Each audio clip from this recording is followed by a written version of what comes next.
네, 오늘은 창세기 12장 말씀인데요. 한번 정리를 해보겠습니다. 창세기 12장까지는 창세기는 무슨 내용이었다 라고 말씀드렸나요? 믿음의 사람들의 역사다. 그래서 창세기는 혈통의 족보가 아니에요. 그래서 아담이 누굴 낳고 우리가 한국 사람들은 족보 이야기 잘 아시죠? 족보는 보통 뭐 얘기죠? 혈통 얘기죠. 누가 누구를 낳고. 근데 성경에도요 족보 이야기가 굉장히 많이 나와요. 계보 혹은 족보 이렇게 성경에 기록하고 있죠. 아담의 족보, 셈의 족보, 노아의 족보, 데라의 족보 쭉 나옵니다. 근데 하나같이 이 족보는 무슨 족보가 아니라고요? 창세기에 나오는 족보는 혈통의 족보가 아닙니다. 무슨 족보라고 말씀드렸습니까? 믿음의 족보입니다. 맞습니다. 그래서 아벨로부터 시작해서 가인은 어디로 가버렸다? 에녹성으로 가서 믿지 않는 자, 세상 나라의 족보의 시작이 되어버립니다. 나머지는 또 누굴 낳죠? 셋. 셋은 또 나중에 누굴 낳습니까? 쭉 내려와서 노아까지 나오고, 또 노아는 세 아들을 낳죠. 그 중에 누가 이 아버지의 믿음을 그대로 이어갔습니까? 셈. 그 셈에게서 또 누가 나옵니까? 데라. 이 데라에서 또 누가 나옵니까? 바로 아브라함이 나옵니다. 그래서 창세기 11장까지는 전부 믿음의 역사예요. 근데 어떤 믿음이죠? 예수 그리스도를 예수 그리스도의 말씀을 그대로 믿는 믿음입니다. 처음 오신 분들은 이게 뭔 내용인가 하시겠는데요. 너무 길기 때문에 제가 이것은 더 쉽게 말씀드릴 수가 없습니다. 아무튼 쭉 넘어와서, 그래서 이 믿음의 족보를 알아야지 창세기 12장에 아브라함이 어떤 혈통인지가 나와요.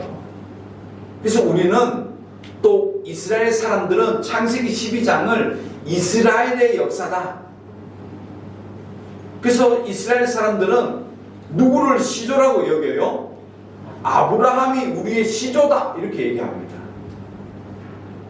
그런데 성경은 그걸 얘기하지 않죠.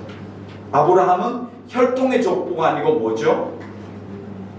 하나님의 말씀을 그대로 믿는 믿음의 사람의 족보입니다. 그래서 아브라함 다음부터 나오는 이야기는 이스라엘의 혈통 이야기가 아니고요, 예수 그리스도를 믿음으로 구원받는 자들의 역사입니다. 그러므로 창세기 12장 1절, 2절, 3절, 4절에 나오는 내용은 예수 그리스도를 믿음으로 말미암아 구원을 받고, 또 이 예수를 믿음으로 말미암아 구원받는 이 믿음의 계보가 아브라함으로부터 계속 내려가서 많은 사람들이, 많은 민족들이, 어떤 민족이든지, 사실 이 민족도 누가 나누죠? 하나님께서 창세기 10장에 쫙 나누시죠? 여러 지형으로, 문화로, 언어로 다 나누죠. 이게 창세기 10장 내용이죠. 그렇게 딱 나눠서 이제 아브라함의 믿음의 계보, 아브라함을 세상으로 막 보내셔요. 하나님이 잘 흩어놓은 전 세계 사람들에게 아브라함이 다니면서 이제 믿음으로 구원받는, 의인되는 이 예수 그리스도 이야기를 아브라함이 여러 사람을 만나면서 나눠주게 된다 라고 하는 것이 창세기 12장 1, 2, 3, 4절입니다. 자, 그런데 제가 지지난주에 이 자리에서 어떻게 말씀을 드렸냐 하면, 아브라함은 이제 예수를 믿음으로, 하나님 말씀을 믿음으로 구원받는 그런 믿음의 혈통의 족보에 들어가 있는데, 하나님께서 이 아브라함을 사용하셔서 여러 민족에게 보내어서 예수로 구원받는 이 구원의 역사에 쓰시겠다 하셨는데 아브라함이 어떻게 했다는 거예요. 그럼 그때부터 하나님이 자 지금부터 시작. 너 이리 가. 자 아니 이쪽 가. 아니 그게 말고 이쪽 가.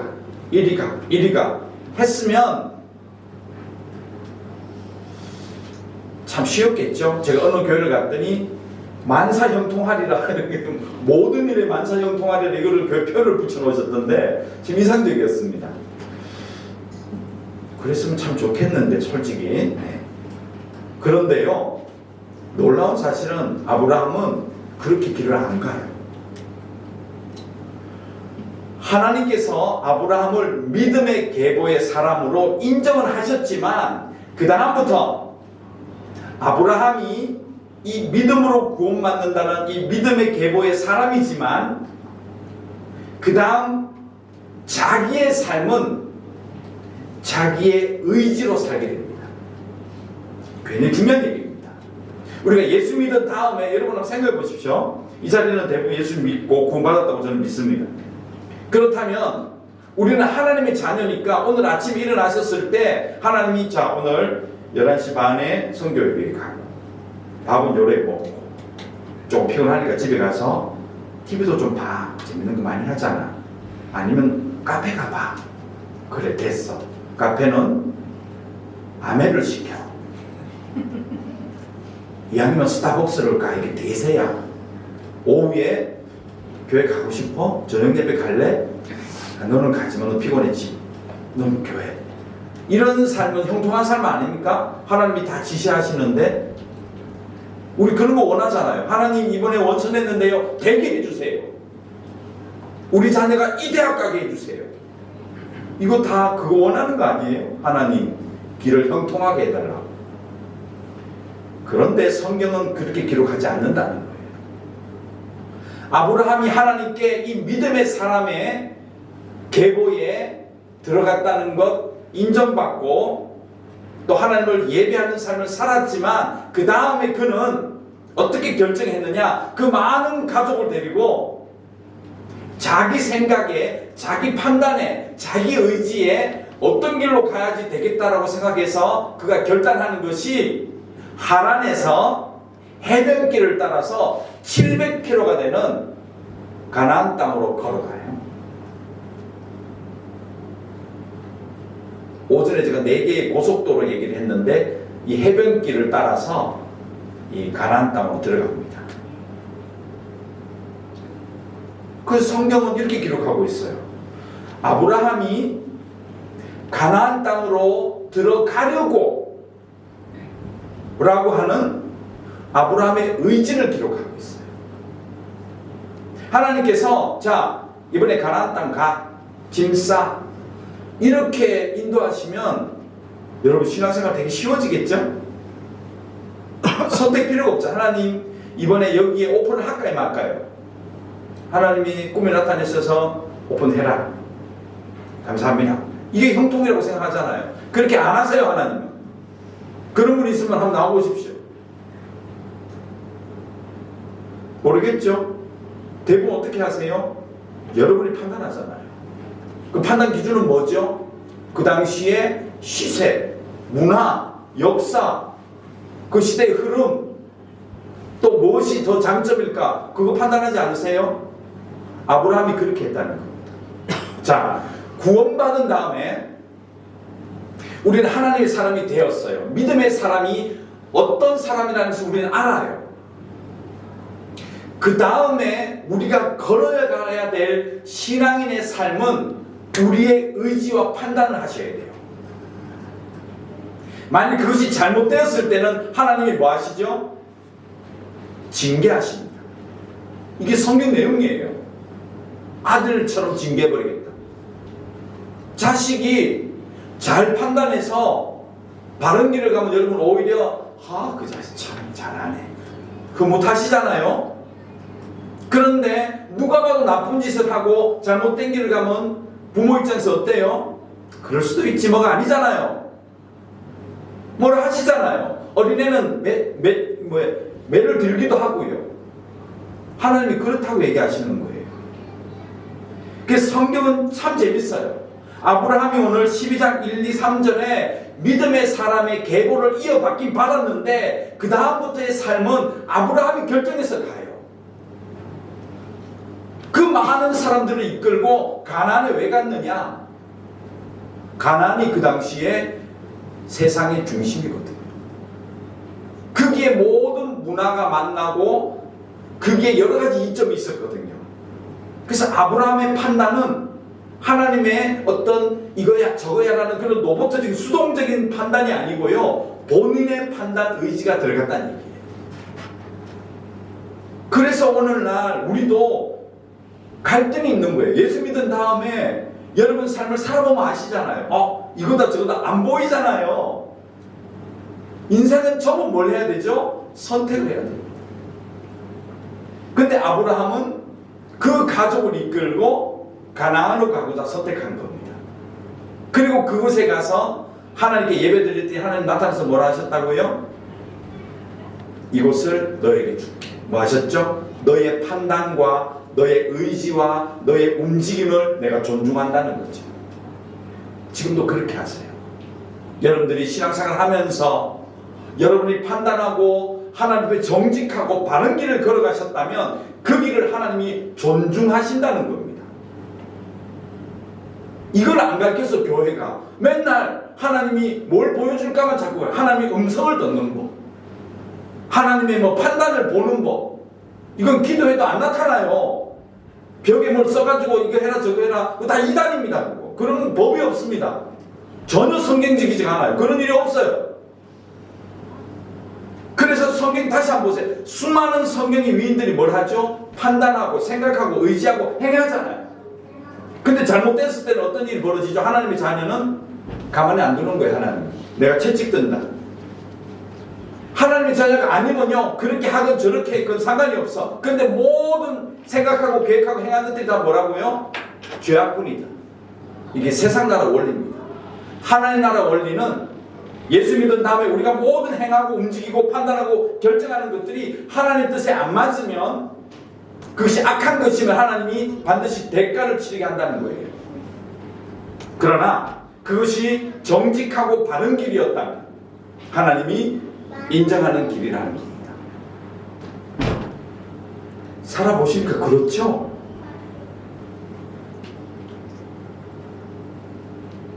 성경에 오늘 그 얘기가 나온다는 거예요. 지지난주에는 아브라함이 멋진 판단을 합니다.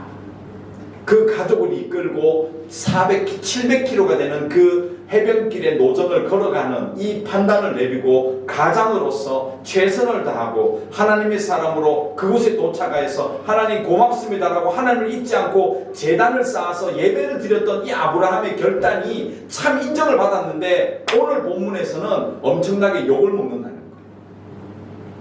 그래서 오늘 이 본문이 없었다면 우리의 신앙생활은 로봇가 되겠다는 의지의 삶이에요. 하나님, 나는 뭐 필요 없고 하나님 능력 많으시니까 이제 모든 것 맡깁니다. 잘 되게 해주세요. 이게 얼마나 바보 같은 신앙생활인지 아십니까? 그렇게 기도하지 마십시오. 하나님은 우리에게 의지를 주셨고 바르게 판단할 마음을 주셨고 그렇게 행할 수 있는 능력을 주시는 분입니다. 이거다 저거다 안 보여주세요. 자, 성경에서 한번 질문해 드리죠. 들어가죠. 10절 읽어주세요. 자, 지금 성경 봅니다. 지금부터. 자, 그런데 참 칭찬받았던 하나님께 인정받았던 가나안 땅에 뭐가 옵니까? 그 땅에 기근이 옵니다. 이건 제가 설교를 따로 해야 됩니다. 오늘 청년부 때 나눴는데 하나님이 왜 기근을 주고 전염병을 주고 더위를 주고 추위를 주고 아침을 주고 밤을 주는지는 너무 길어서 제가 설교를 따로 해야 됩니다. 정확한 하나님의 기가 막힌 복이 사실 저기 들어있는데요. 이건 길어서 좀 생략해야 되겠습니다. 일단 넘어갑니다. 이거는 자, 그 땅에 기근이 와요.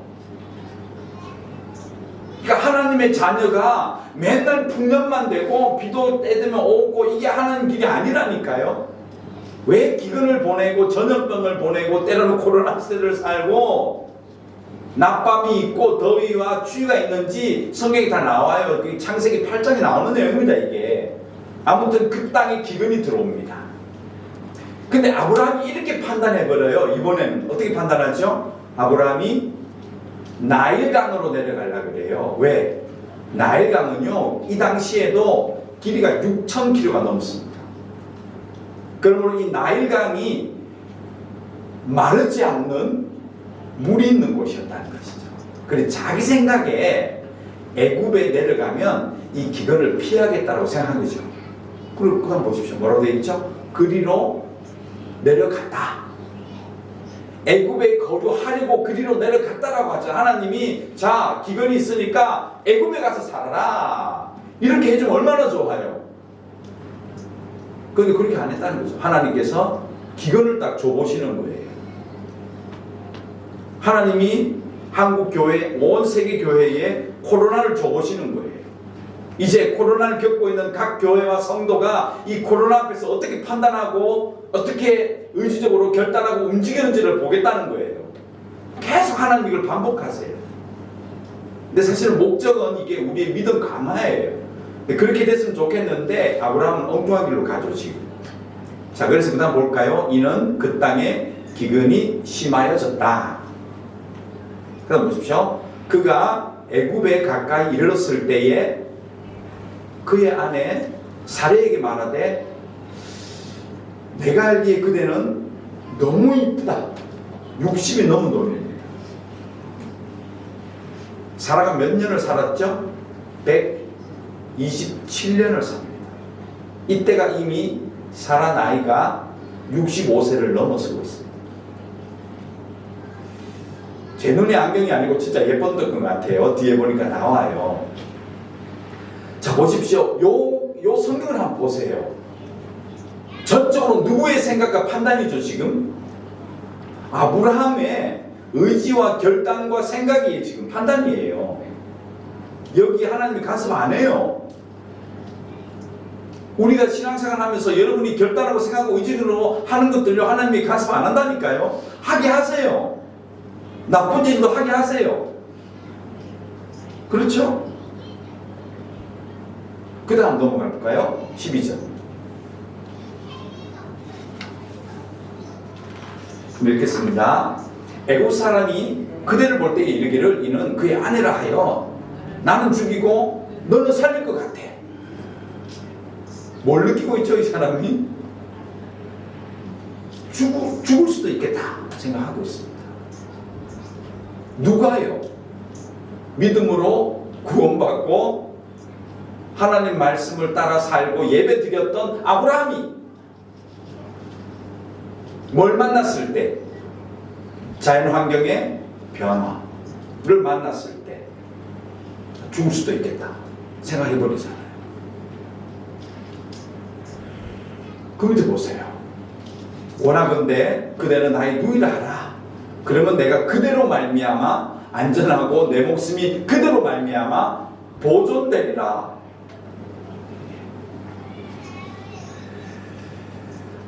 그런데 여기 13절에 안전하고 있죠. 이거 한국말로 조금 다르게 번역을 했어요. 요거는 직접 찾아보세요. 신명기 4장 40절 찾으세요. 신명기 4장 40절. 지금 없습니다. 직접 찾으셔야 됩니다. 신명기 4장 40절. 신명기 4장 40절을 보세요. 신명기 4장 40절 읽겠습니다. 오늘 내가 내게 명령하는 여호와의 규례와 명령을 지키라. 너와 내 후손이 복을 받아 내 하나님 여호와께서 내게 주시는 땅에서 한없이 오래 살리라. 여기 있죠. 하나님 말씀을 잘 지키면 하나님께서 주시는 땅에서 우리가 오래 살 수 있는 복을 받는다 할 때 복을 받아라는 단어 있죠. 이 타브라는 단어인데요. 이게 히브리어로 이게 오늘 본문에 같이 쓰여요. 이게 뭐죠? 내가 너를 누이라고 해서 사랑하는 내 눈에 뿐만 아니라 자타가 공인하는 아름다운 여인인 너가 바로에게 잔눈이만 띄면 애굽에서 딱 얼굴로 먹히면 사는 정도가 아니고 뭘 받는다는 거죠. 내가 한몫 잡을 수 있다. 이게 믿음의 사람으로 보입니까? 지금 완전히 같잖아요. 더구나 뭐라고 얘기하죠? 내 목숨이 뭐로 말미암아 보존된다고 얘기하죠? 너의 미모 때문에 내가 산다는 거죠. 완전히 같죠? 더 이상 이건 뭐 신앙의 사람이 아닙니다. 하나님 말씀도 다 잊어버렸고 하나님 약속도 잊어버렸고 명령도 잊어버렸고 다 잊어버린 상태예요. 오로지 뭐만 보이죠? 너로 말미암아 얻을 복들, 또 목숨이 유지되고 우리가 안전하게 보호되어지고 이 모든 생각들, 판단들, 이것이 지금 아브라함에게서 나오고 있습니다. 이상하지 않습니까? 창세기 12장 1절 2절에 봤더니 이 구절만 딱 꺼내놓고 보면 아브라함은 하나님과 비슷한 사람이에요. 야, 너로 말미암아 천하 만민이 복을 받고 네가 어디든 가든지 너를 저주하는 자가 내가 저주하고 너를 복하는 자에게 내가 복을 주고 너는 복의 근원이 되고 바다의 모래처럼 많아지고, 와, 이거 완전히 뭐 하나님 비스무리한 이런 아브라함이잖아요. 그런데 기근 하나에,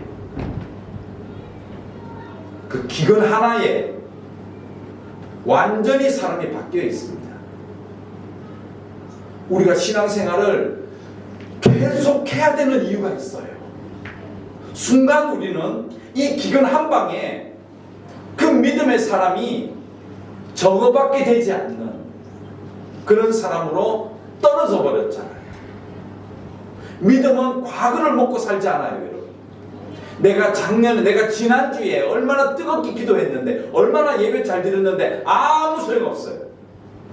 신앙은 지금이에요. 아브라함은 지금은 그 사람이 아니에요. 좋은 리가 없죠. 근데 그 다음 구절 보십시오. 14절 내려가 주세요. 읽겠습니다. 아브라함이 애굽에 이르렀을 때에 애굽 사람들이 그 여인이 심히 아름다움을 보았고 바로의 고관들도 그를 보고 바로 앞에서 칭찬함으로 그 여인을 바로의 궁으로 이끌어 들인지라. 누구 지금 생각이 맞아떨어지고 있죠?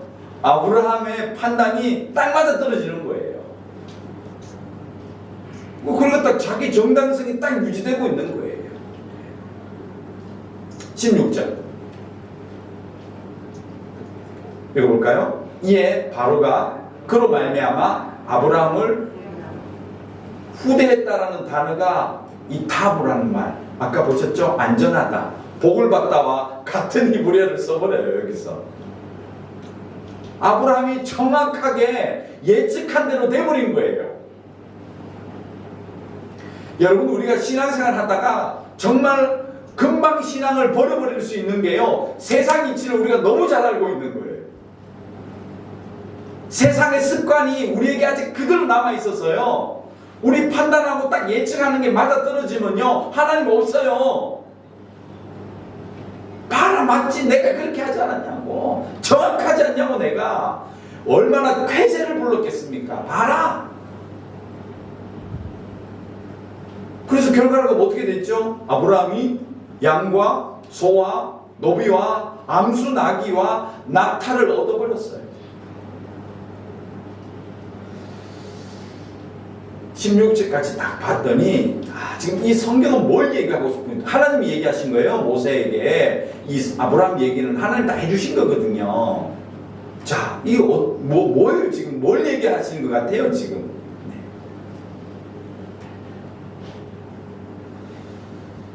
좀 전에 말씀드렸죠? 우리가 예수를 믿어도 사람은 뭐대로 살아간다는 거예요? 의지와 판단과 행할 수 있다는 것입니다. 그런데 그것이 얼마나 위험한지를 보여주는 겁니다. 철저하게 우리가 무장에서 훈련되어서 하나님으로 살지 않으면 세상의 이치를 우리 너무 잘 알고 있어요. 우리의 습관은 죄의 습성이 그대로 있어요. 여러분과 저한테. 그래서 죄에 대해서는 우리가 전문가가 되어 있어요. 죄에 대해서는 우리가 정당성도 우리에게 스스로 부여해요. 그러니까 이렇게 할 수밖에 없지. 세상이 이러니까 이렇게 갈 수밖에 없지. 우리에게 그 죄의 정당성이 딱 있어요. 하나님 뭐라 그랬죠?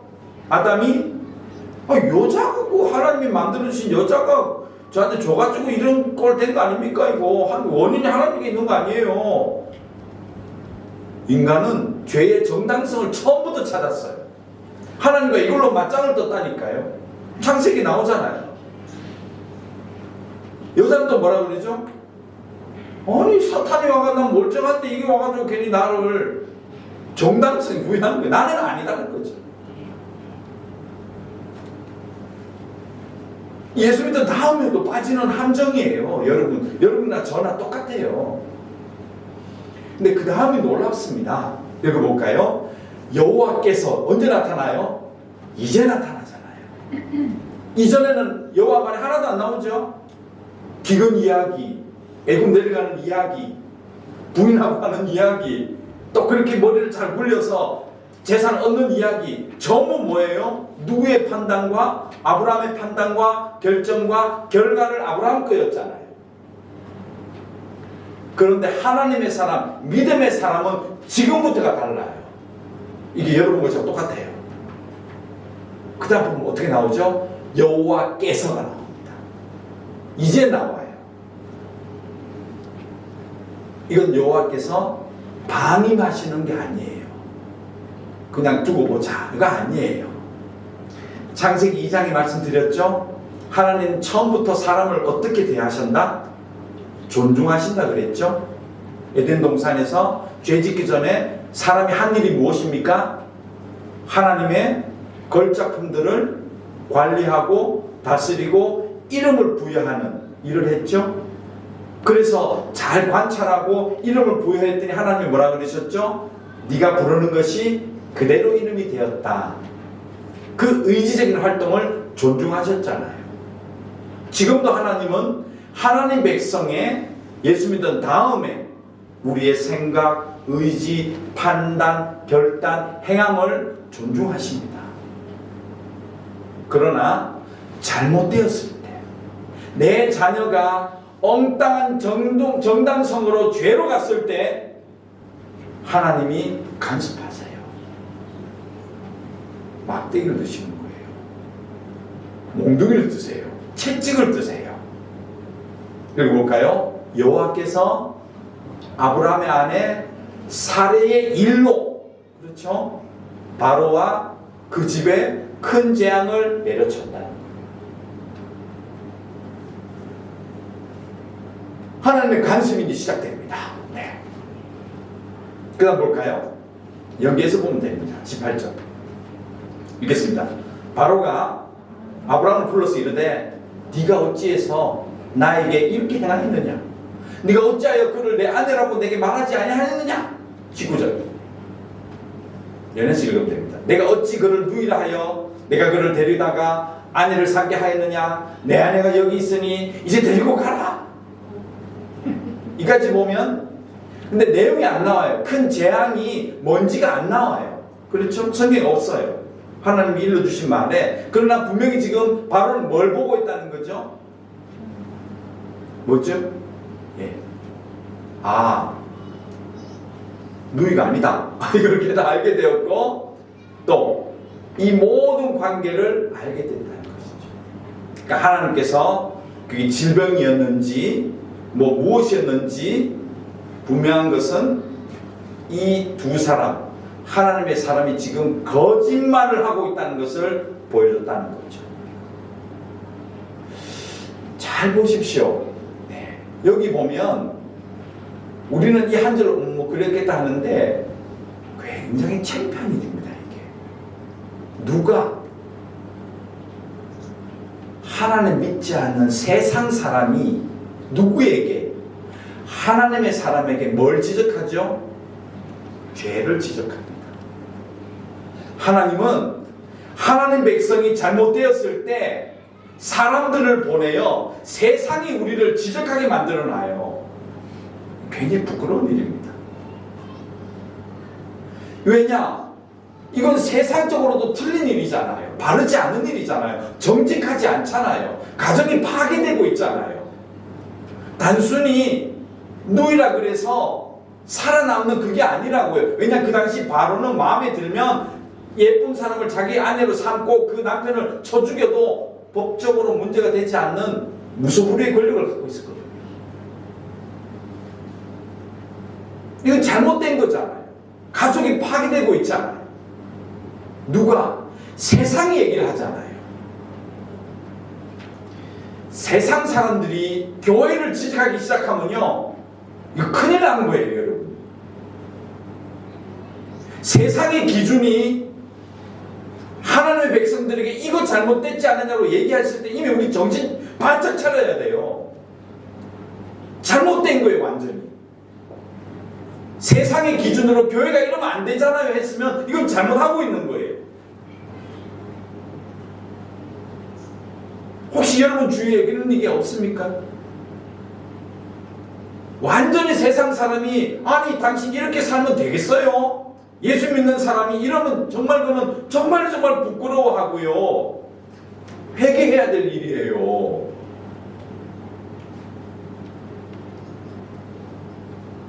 이거 뭘 보여주겠습니까? 하나님이 이렇게 자기 백성을 인도하겠다는 거예요. 심각하죠? 그리고 뭐라고 되어 있죠?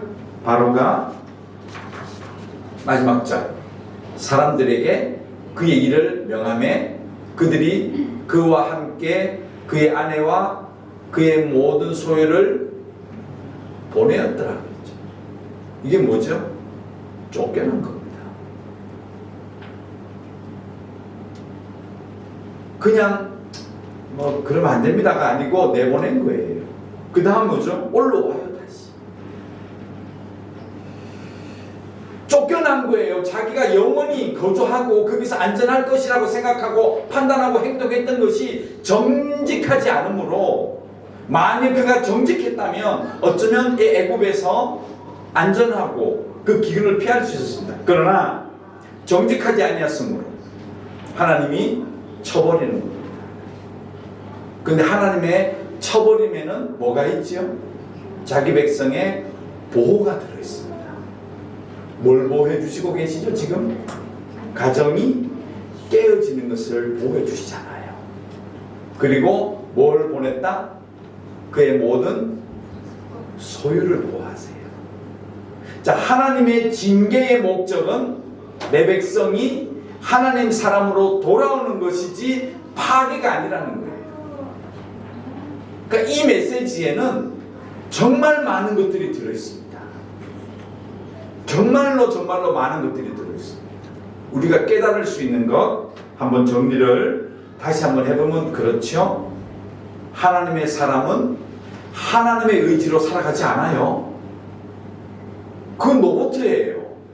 그걸 만사형통이다 축복이라고 생각하면 너무 재미없잖아요. 기억하십시오. 아무리 하나님의 계보로 말미암아 구원받은 여러분과 저라도 그 다음에 살면 우리의 판단과 의지와 행함으로 사셔야 됩니다. 그런데 예수 믿은 다음에도 우리에게는 기근도 오고 여러 가지 홍수도 올 것이고 더위도 오고 추위도 오고 여러 가지 상황들이 우리에게 다가오게 되어 있습니다. 그때 어떻게 판단할 것이냐? 그런 것들이 변화가 기근도 없고 전쟁도 없고 전염병도 오지 않는 그것이 하나님의 복이라고 생각하고 앉아있으면 오늘 성경을 잘못 보고 있는 거지요. 다 와요. 믿는 자에게도요. 전염병이 왔잖아요. 지금 코로나가 왔잖아요. 예수 믿는다고 감염 안 되고 뭐 괜찮아요. 이런 엉터리 같은 그런 게 어디 있습니까? 세상에 다 걸렸잖아요. 그래서 성경적이지 않아요. 그거는 성경에 나오잖아요. 믿음의 사람 아브라함도 기근을 만났다. 다 만나요. 전염병도 만난다.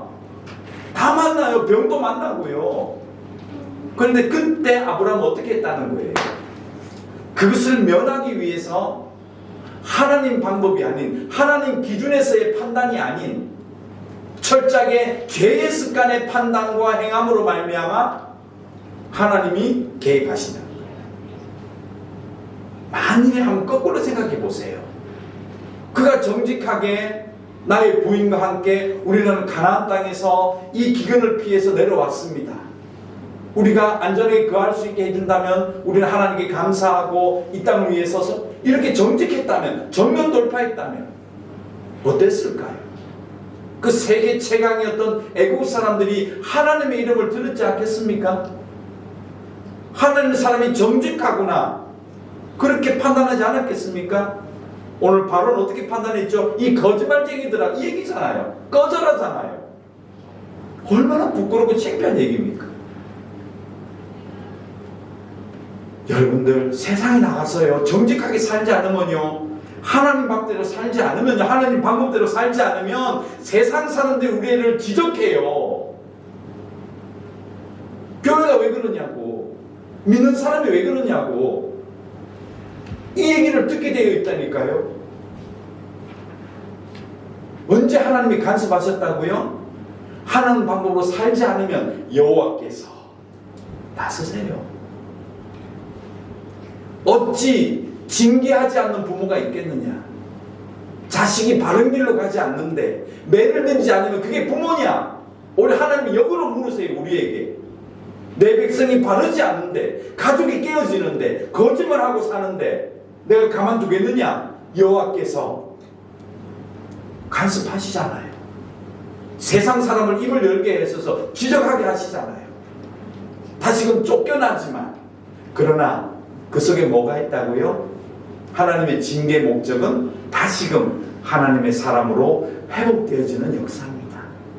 다시금 이 아브라함이 이 아내와 소유를 얻었긴 얻었지만 다시 거꾸로 그 기근을 땅으로 돌아오면서 뭔 생각했겠습니까?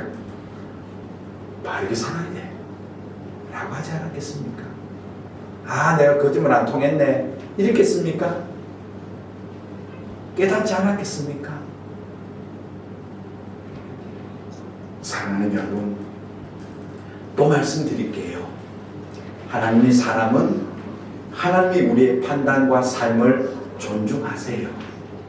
그러나 그것이 정직하지 않고 하나님 앞에 바르지 않을 때는 하나님이 반드시 간섭하십니다.